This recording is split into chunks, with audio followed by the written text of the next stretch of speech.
What's up mga tol, it's me, Gear Motovlog here. At ngayong umaga ay magpapakaros tayo ng motor. At samahan nyo ako no mga tol. At dito lang yan sa maghanap tayo ng car wash. Di na, gati patagalin. Let's go.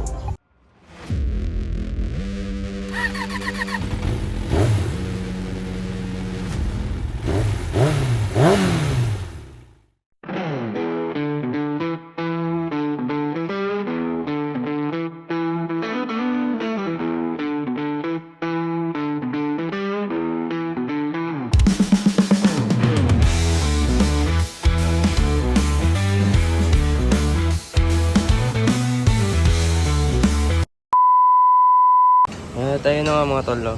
Magpapakarwash na tayo at meron sila ditong mga pagkain na kung magpapakarwash ka, pwede kang umorder. Ayun yung shop nila. Ayan. Carwash lang po ba, sir? Or iwawax? Magkano pag may wax? Pag may wax, 200. 200. Sige, i-wax nyo na. Diba? Oo. Yan yung motor natin. Ano bang klaseng wax boss yung ginagawa nyo dyan? Ay, yung mga ano po yan? Pagka yung bakal niya, yung body, yung may pintura, yun ay yung wax. Hydrophobic naman yun. Hydrophobic yung parang Pero doon sa 200 na yun, wax lang yun. wax. Ano yun, may hugas yan wax niya. Sige. Tapos ano yun, yung plastic na mga plastic na material dyan, armor all yung nilalagay. Sige, sige. Para hindi siya Oo. Ganon din naman yan. Hydrophobic din siya. Okay, sige, sige.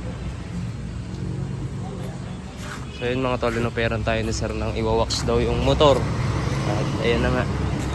Talagang 200 pesos iwawax na kasi marami din dumi. Ayan. Ang daming dumi. O, ayan. Sobrang dami. At bahala na mamaya kung anong kalalabasan yan mga tol. Let's go.